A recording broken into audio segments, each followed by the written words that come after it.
Hello, everybody. Karen with Big Cartel Support Team here.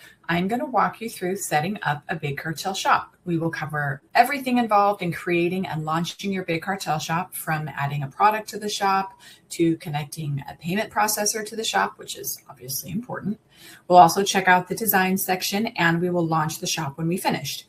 Since we are covering onboarding, I'm going to go through our onboarding checklist so you can see exactly what's needed to get your shop set up and launched. We're also going to cover a couple additional steps. And then when we're finished, you're going to know exactly where to find everything in your own admin. So I will click over to the dashboard now. And here we are. Now, when you sign up, you're going to see this list in your admin. This is your onboarding checklist. You can navigate around the admin however you like. To get back to where you were, just click dashboard up here at the top left. That's going to get you back to your onboarding checklist. Now I have completed the onboarding survey and I have verified my email address, so I'm set there. Next up, I need to add the shop location, and that is used for tax settings and shipping if I choose to use the automatic rate calculations. So I will click set location right here, and I'm immediately directed over to the location section, which is also accessible over here under shop settings. So I will add my address here. And I will save it. Okay, and when I do, I'm redirected back to the dashboard, and we can see that this step has been checked off. Okay, and my next step is to start adding products right here. So I will click to add a product, and I am redirected to the product section. Right over here, you can see it's highlighted in the left navigation. You're going to find that the admin is pretty straightforward, so you'll get familiar with it quickly. If you ever are lost, just look at the side navigation to find out where you are and to get back to where you were. So again, we're in the product section. This is where all your products are added. It's also where you will come to edit or delete your existing products. Now, as you can see, there are three options: to manually add a new product, to connect a print-on-demand account like Printful or Printify, and to import products from Shopify, Etsy, or Squarespace. Now I'm going to click just to manually add a new product right here. And now I have the option to choose whether I'm adding a physical product or a digital product. Digital products is a paid feature. So if you're on the free plan, you will see both options, but you won't be able to select the digital option. If you are on the free plan and you have digital products to sell, no worries. You can just upgrade to a paid plan to have that option. I'm going to add a physical product, so I will click that option. And we are looking at the product form. This is what you're going to see with any new product you add to your shop. So we're going to say my first product is a mug. So I'm going to drag a whole host of images over. Now, it's a really good idea to add your images early on, whether you add them individually one at a time or you just drag a whole bunch over in one go. If you add your images early, you're going to see what your product images look like in your shop so that you can design your shop around your products. Because if you can see them, you get a better idea of how your shop will look with our different templates. Next up, I'm going to change this placeholder name so that it matches the product. And then below that, we can see the URL handle is created automatically to match the name right here. Next up is a product description. This is where you're going to add a blurb about your product so that your customers know what it's made of, where the materials were sourced from, or what your inspiration for that particular watercolor painting was, whatever makes sense for that particular product. I'm not going to add a description, so I will skip right over that. And instead, I will get to this price and stock section. So we're going to price that at $20. Now, right below that, we can see this turn on inventory tracking text. I'm on a paid plan, so I can turn on inventory tracking, and that is going to prevent my products from overselling because the system will track my inventory as orders come in and automatically mark the product as sold out when I have sold the last of it. Now, I can allow overselling in my shop if I'd like. That option is available. So you can set your shop to allow overselling if, for example, you hand make everything and you can just make more of a given product when it sells out. I cannot, so I'm not going to enable it, but I will turn on inventory tracking. And if down the road I want to enable overselling, I can do that over here in shop settings. But by default, that is disabled when I turn on inventory tracking. Now, the stock quantity is always going to be set to 1, but you will want to change that to reflect the actual number you have in stock. So we're going to say I've got 50 of these mugs in stock. and we're going to move on. Next up is the shipping and the category sections. I'm not going to worry about shipping yet since we're going to touch on that in a bit. Categories are pretty self-explanatory. You're going to create categories in your shop that you will then assign products to. So this mug would likely be assigned to a home goods or a housewares category. Or if I was adding a new sweatshirt to my shop, then maybe I would add an apparel category that I would then assign my sweatshirt to. Below that, we have got the product variants. Now, I just have one color option for my mug, so I can skip that. But if I offered this mug in yellow or a light blue, I would add my color variant here. Or using the sweatshirt example, if I had different sizes and or colors of my sweatshirt, I would add my variants there. And then when I've done that, my customers would be able to choose their size and, if available, color options for that sweatshirt on the product page before adding it to their cart. All right, next up, we have got some advanced settings for SEO. So if we open that up, first up is the search engine title. This gives you a way to add more keywords to your product for search results that you don't necessarily want to add to the product name itself. So for example, maybe your product is a t-shirt and it's got a picture of your dog on it, because your dog is your business mascot. So you've named the t-shirt Duke. Now, search engines won't return anything but Duke in the search results with that product name. So you can set your search engine title to be Duke, t-shirt for men and women, 100% cotton. And that's what's going to come up in search results. So the customer knows, oh, it's a t-shirt, or it's 100% cotton, or it's a unisex fit. So the search engine title just makes sure those words are included in search results without you actually having to change the name of your product. Now below that, we have got search engine description, which is pretty straightforward. It's the description that will show up in search results. Below that is the Google product category. Now this helps Google understand what your product actually is. So if you do have a name that's maybe a bit creative or it's not super clear as to what the product actually is, you can use the product category to help Google out. And if you do paid campaigns, Google uses this to determine where your product ad should display. So you'll just click that field here and you're going to see a drop down of options. If you see this right arrow here, that just means it's going to open up into more subcategories. And you're just going to scroll until you find the right category for your product. All right, moving on, we have got the brand field. And as it states, your shop name will default if it's left blank. Now that's totally fine if you don't do any collaborations or you don't have a partnership where you resell another artist's work, for example. If it's left blank, then it's going to be your shop name as the brand.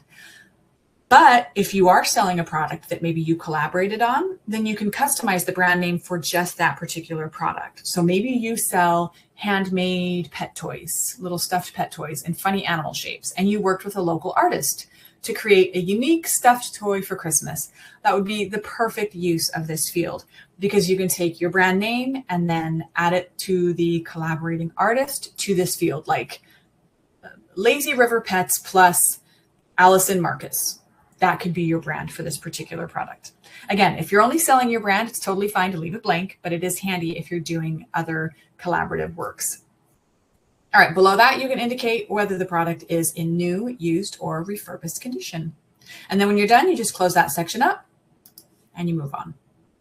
All right, next up is the tax category. If you click this open and then you click open this dropdown, you are going to see all the available tax categories. And if you can see me scrolling, you can see that scroll bar is not moving very fast. There are a ton to choose from. Now, by default, your product is going to be assigned just a retail default tax category. For the most part, that default is sufficient, but you'll definitely want to check with your accountant or reach out to a local tax professional just to make sure. It's a really good idea to make sure because there are definitely some products that actually do need to be categorized differently. I'm going to go ahead and close out of that. Here we go. Now, before I save this product, let's scroll up and take a look at the status up here. By default, the product will be set to hidden when I save it, so it won't immediately go live, but you can change that to active or coming soon or sold out. It's up to you. I'm going to go ahead and set it to active. Okay. Now below that, we've got a couple more options before saving a product. You can schedule your products to go live at a specific time, which is super handy if you have product drops once a month, or you have like back to school drop or a holiday series of products you want to go live all in one go. And this is available with the Diamond plan. So if you do need to schedule product drops, it's definitely worth upgrading for. You'll just click set a schedule. You'll choose a date. We'll say it's Friday. And we'll say we want it to go live at 6 a.m. Okay, you just click schedule here. And then when you do, your product is going to go live on the date and time that you have selected. We'll go ahead and cancel out of that.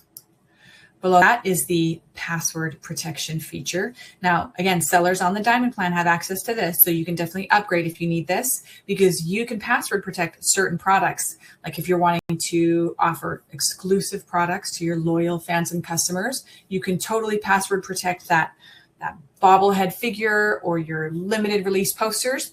Just click add a password and add your password, making sure it's better than mine. And that's it. Okay, I'm going to go ahead and save this new product.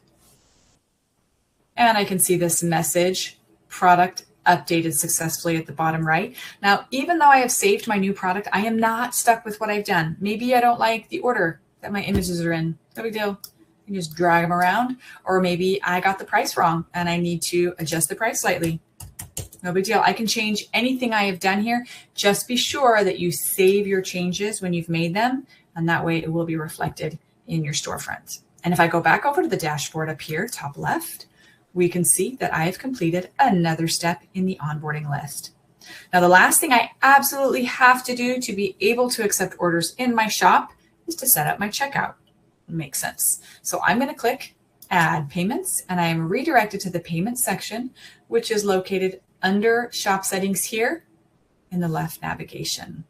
Now we have two options for the checkout. We have got Stripe, which allows customers to pay for their orders using their credit or debit cards. Stripe also offers additional payment options like Apple Pay, Google Pay, and Afterpay.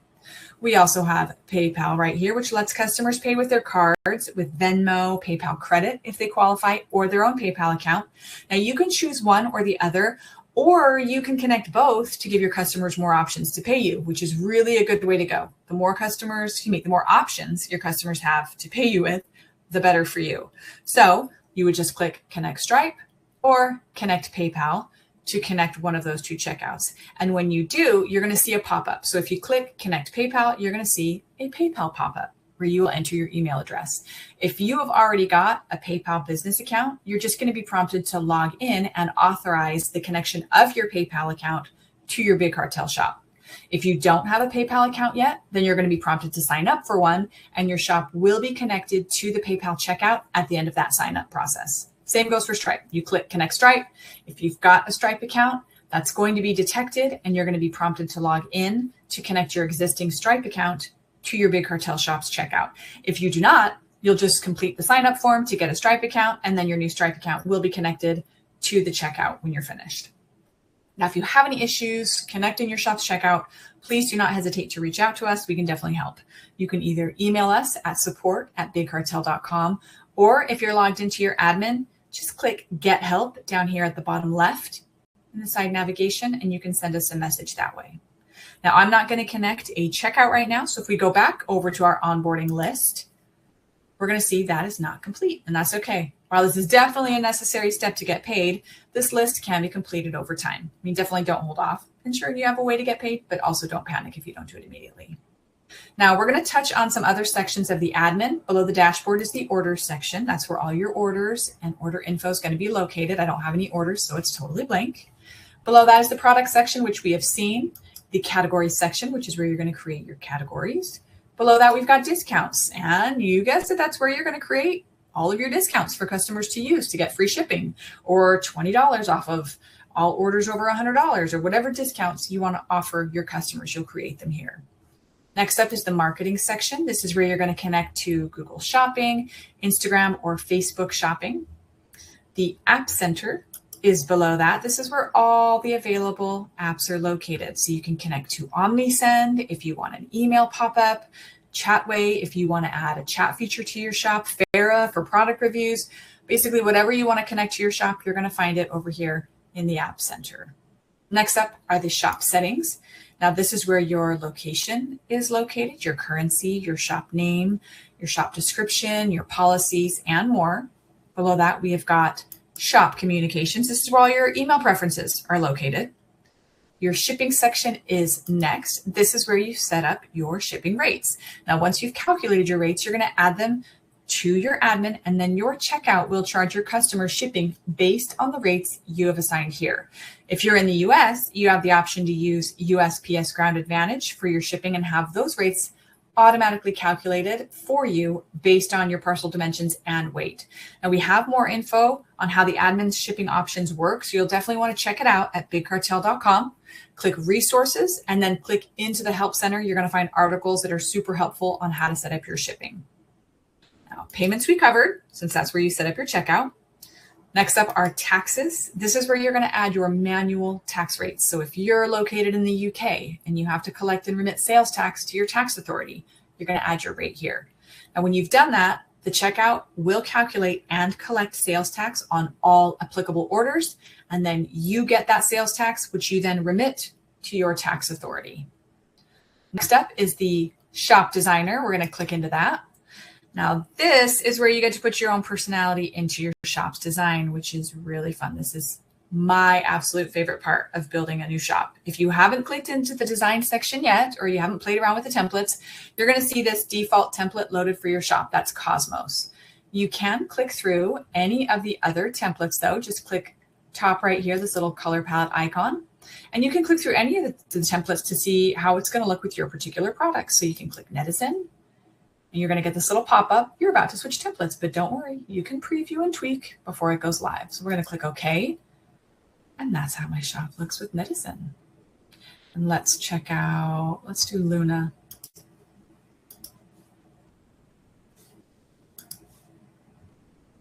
And this is how it looks with Luna.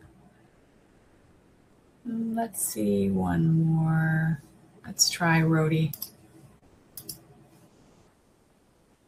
All right, and this is how it looks with Rhodey. Now, as you're messing around, maybe I just click around through here and I absolutely hate my changes. There's no reason to panic. We can see right here, my changes have not been published. So I can actually just click discard and go back to the way it was. So no problem there. Now, I like Cosmos, so I'm going to go back to Cosmos. Where is it? Here we go. All right. Now we're going to click over to settings here, this pencil and ruler icon. And this is where you really get to make whichever template you choose your very own. You can change the primary font. You can change the secondary font. You can click into right here, change current style to see some pre-made color palettes that include a font selection for you. You can click through all of these and find which ones you like, or you can click out of that and go into color palette and you can change colors individually. So you can change the links, your text, your background, your shop name text. You can change all of that individually. Now, a side note here, not everyone is a graphic designer who can just put together a beautiful color palette. I am terrible when it comes to putting a color palette together. If you need help with color palettes, there are a ton of resources online that offer pre-made color palettes for you. And they have each of these little hex codes included in the color palette. A really good one is colorhunt.co, and they've got all of their color palettes separated out into theme. Like they've got pastel palettes, vintage, they have gold color palettes, neon. They even have like warm tones and cool tones. They've got winter color palettes and spring color palettes. They just have a ton to choose from. And once you find the color palette you like, you just hover over each of the colors in the color palette to find the hex code, and then you paste it right in here to have it apply in your actual shop. I'm going to click out of the color palette section. Now, next up, we're going to see these options right here. All of these affect different pages in your shop. So navigation and layout is going to affect the navigation and the layout. So this is going to affect all pages in your shop. So as you go through here, for example, I can change how many custom pages are going to be right here in the dropdown. By default, it's just the contact, but if I add a gallery, if I add an about page, I can change that and have that included. Or if I don't want to include it, I can have 0 custom pages in that dropdown. Let's go out of there. Next up is going to be the home page. All of these settings are going to affect just the home page. So I can add a welcome image. I can add slideshow images. I can even add an externally hosted video here. So if I have a YouTube video I want on my homepage, I just add the URL right here. I can choose how many products are on the homepage, or maybe I want that slideshow, not the slideshow, the video to be the only thing on the homepage. I just change that to 0, and then it's just going to be my video on the homepage. Clicking out of the homepage section, we've got the products pages. We've got all your shop announcements. This is literally where all your shop announcements are going to be. Your maintenance mode, image and message. You can add an announcement banner. You can have it scrolling. You can add a message to your contact page. Again, these are all of your shop announcements. Now, definitely go through here and mess around. Have so much fun in here. One of my favorites, additional settings. Shop sprinkles. So if you're having a holiday sale, you can fully add a jack-o'-lantern, and you can change the animation. Maybe I don't want it to drift. I want it to orbit. Or maybe I want it to tumble. Or I want them to be tiny. Or I want them to be huge. And whenever you're done designing your shop, all you have to do to make it go live is click publish. So again, definitely mess around in here. Make your shop your own. And when you're finished, click that publish button, and then it'll be pushed to your storefront. Now, if you're just messing around, you want to delete all your changes, you can just click that discard trash icon in the middle to get rid of all your changes. You can also sit on your changes. If you need to think about whether or not you really love that color palette, you switch to. If you exit without discarding, I'll show you what that looks like. Right here. If you just click exit without discarding or publishing, your changes are going to stay intact, but only visible to you on the back end. So you can sit on your changes forever if you want. You will just want to keep in mind that the publish button here is going to publish all of your design changes, and the discard button here will discard all of your unpublished changes. All right, let's click over to pages right here. This is where you're going to create your custom pages, like an about page. You just click this plus button here. You give your page a name. You enter all your page info. And then when you publish it right here, your new page is going to have a link for it in the navigation that your shop visitors can click to read all about you, or to see your gallery, or to read whatever information you have added to the page. The code section right here is where all of your HTML and CSS is located, and the template code is accessible on paid plans. You can also add integration code here. Or if you've got the coding know-how, you can customize your shop even further than the built-in design tools offer. So go nuts. If you've got the know-how, you can go nuts. Now, I'm going to go ahead and publish with the snowflakes, and we can see my changes are visible in my shop. But what if I hate what I've done? I've already published my changes, and maybe I've messed up my code and I've got horrible colors and it's just a nightmare. It's really no problem. I can revert to previous versions of my template. Just click over to templates right here. Again, this little color palette icon. And then I see this right here. I can just click right here, find a backup I want, click it, and then I can click restore backup. And that is going to put back whatever old version I want. So it's pretty hard to mess up. As bad as you can make it, it's pretty hard to mess up. So let's exit and launch the shop. Okay, now I am right here in shop settings to launch. I just need to turn off my maintenance mode. Again, I don't have my checkout connected, and you will want yours connected before you actually do this. But just to see how it looks, we're going to turn off maintenance mode, and we see this little pop-up. Oh, looks like something's missing. You haven't set up a payment method yet, so customers won't be able to purchase products from your shop. I can click to preview my shop if that's what I'm trying to do, or I can add payment options, or I can just click to continue. I'm going to click to continue so we can see what launching looks like. And I just get another nudge because I'm not going to be able to accept payments. We don't want you to miss out on sales. I am sure I want to launch, so I'll click yes. And now we get a confirmation that my shop is live. And this pop-up shows my shop's URL right here. So I can save it and, I can copy it and share it on social media, in my newsletters, blog posts, wherever. There are also some built-in share buttons right here. I'm going to click close. And if I click over to the dashboard, we can see my onboarding checklist is gone because I've launched my shop. This is where all of my stats are going to start populating as I get visitors to my shop. I also see this big red banner just reminding me my checkout is not set up. So if I have customers visiting the shop and they add products to the cart and they click to check out, they're going to get an error message, and then I've lost out on those sales. So you're going to be able to launch your shop. Just make sure that you've added your products and connected your checkout so you can get paid. And you can do some trial runs in your shop. Add products to the cart, click to checkout, enter your shipping information. That's going to let you see what the checkout process looks like for your customers. And it's also going to let you make sure that you have set up your shipping accurately so that you don't have any shipping shortfalls you then have to pay for out of pocket if customers aren't getting charged enough for shipping. So running tests is definitely a good idea. I would highly suggest it. But that is it. We just built a Big Cartel shop from start to finish. It was pretty easy, pretty quick. If you do have any questions at all, you can find a ton of information on our help site at bigcartel.com. Again, click resources and click into the help center. And we are always, always happy to help and support too. You can email us at support@bigcartel.com, or you can send us a message from the admin if you're logged in. Just click get help at the bottom left in the navigation and you can send us a message that way. Thanks so much for watching.